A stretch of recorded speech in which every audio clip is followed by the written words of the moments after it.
നമസ്കാരം. ഇന്ന് നമ്മൾ നോക്കുന്നത് കണ്ണൂർ ജില്ലയിലെ ഒരു പഴയ കൊട്ടാരത്തെ പറ്റിയുള്ള ഒരു വിവരണമാണ്. കേട്ടിട്ടുണ്ട്. പുഴയുടെ അടുത്തുള്ള കൊട്ടാരമല്ലേ? അതെ. അവിടെ രാത്രിയിൽ എന്തൊക്കെയോ ശബ്ദങ്ങൾ കേൾക്കാറുണ്ടെന്നും പിന്നെ ഒരു നീല വിളക്കുമായിട്ട് ഒരാള് പുഴയിലേക്ക് പോകുന്നെന്നും ഒരു പറച്ചിലുണ്ട്. ഇതൊക്കെ നാട്ടുകഥകളിൽ സാധാരണമാണല്ലോ. പഴയ കെട്ടിടം, രാത്രി, ശബ്ദങ്ങൾ. ശരിയാണ്. പക്ഷേ ഇതിലൊരു ട്വിസ്റ്റ് വരുന്നത് അരുൺ എന്നൊരു കോളേജ് പയ്യൻ. അവൻ ഇതൊന്നും വിശ്വസിക്കുന്നില്ല. അതായത് ഒരു തരം യുക്തിവാദി. അതെ. കേട്ടറിവിലൊന്നും കാര്യമില്ല എന്ന് ചിന്തിക്കുന്ന ഒരാള്. അവൻ ഇതൊരു വെല്ലുവിളിയായിട്ടങ്ങെടുത്തു. എന്ത് വെല്ലുവിളി? ആ കൊട്ടാരത്തിൽ ഒരു രാത്രി പോയി തങ്ങാമെന്ന്. ഓഹോ, അത് കുറച്ച് കടന്ന കൈയായി പോയില്ലേ? കൂട്ടുകാരൊക്കെ പറഞ്ഞു നോക്കി, നീ പോയിട്ട് തിരിച്ചു വന്നില്ലെങ്കിലോ എന്നൊക്കെ. പക്ഷെ അവൻ കേട്ടില്ല.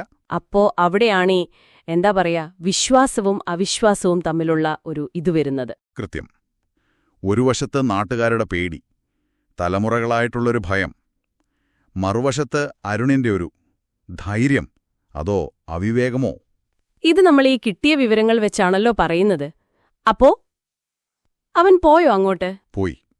ഒരു രാത്രി, കയ്യിലൊരു ക്യാമറയും ടോർച്ചുമായിട്ട്. എന്നിട്ട്? അതാണ് ഏറ്റവും ശ്രദ്ധേയമായ കാര്യം. അതുവരെ സോഷ്യൽ മീഡിയയിലൊക്കെ ആക്റ്റീവായിരുന്ന ആളാണ്. ആ രാത്രിക്ക് ശേഷം അവന്റെ ഒരു വിവരവുമില്ല. ഒരു വിവരവുമില്ലാന്നോ? ഓൺലൈനിൽ നിന്നും അപ്രത്യക്ഷനായി. ഒരു ഡിജിറ്റൽ ട്രേസ് പോലുമില്ല. അതിന്നത്തെ കാലത്തൊരു പ്രധാന കാര്യമാണ്.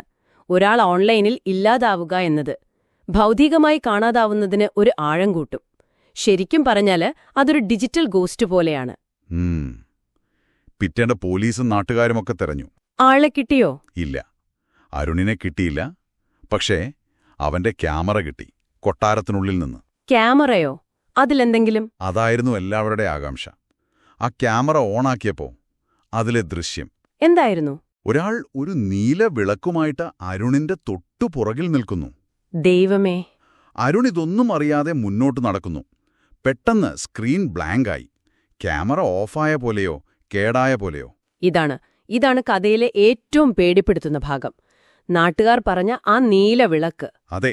ആ ദൃശ്യം കണ്ടതോടെ എല്ലാവരുടെയും പേടി ഇരട്ടിച്ചു. അതുവരെ സംശയിച്ചു നിന്നവർ പോലും വിശ്വസിച്ചു തുടങ്ങി. എന്നുവെച്ചാൽ അതൊരു വെറും കഥയല്ല, എന്തോ ഒന്നുണ്ടവിടെ എന്ന് ഉറപ്പിച്ചു. ഇന്നും ആ കൊട്ടാരത്തിലേക്ക് പോകാൻ ആൾക്കാർക്ക് പേടിയാണെന്നാണ് പറയുന്നത്. ചോദ്യങ്ങൾക്കുത്തരം ഒരു നെടുവീർപ്പ് മാത്രം. ശരിക്കും പറഞ്ഞാല് ഒരു വെല്ലുവിളി. അതൊരു ദുരന്തമായി മാറിയെന്ന് പറയാം. യുക്തിയെ ഭയം കീഴടക്കിയ ഒരവസ്ഥ. ഒരുപക്ഷെ അതെ.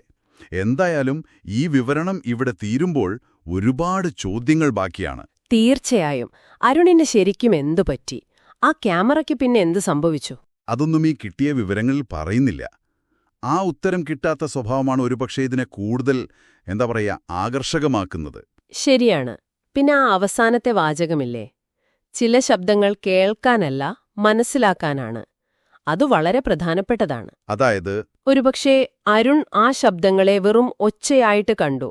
അതിന്റെ പിന്നിലെ ആ ഒരു മുന്നറിയിപ്പ് അല്ലെങ്കിൽ ആ ഭയത്തിന്റെ ഭാഷ, അത് മനസ്സിലാക്കാൻ ശ്രമിച്ചില്ല എന്നൊരു ചിന്ത വരാം. ശരിയാണ്. അതേസമയം ഈ കിട്ടിയ വിവരത്തിൽ തന്നെ പറയുന്നുണ്ട് ഇതിനൊരു രണ്ടാം ഭാഗം ഉണ്ടാക്കിയ വൈറലാവുമെന്ന്. അതാണ് മറ്റൊരു കാര്യം.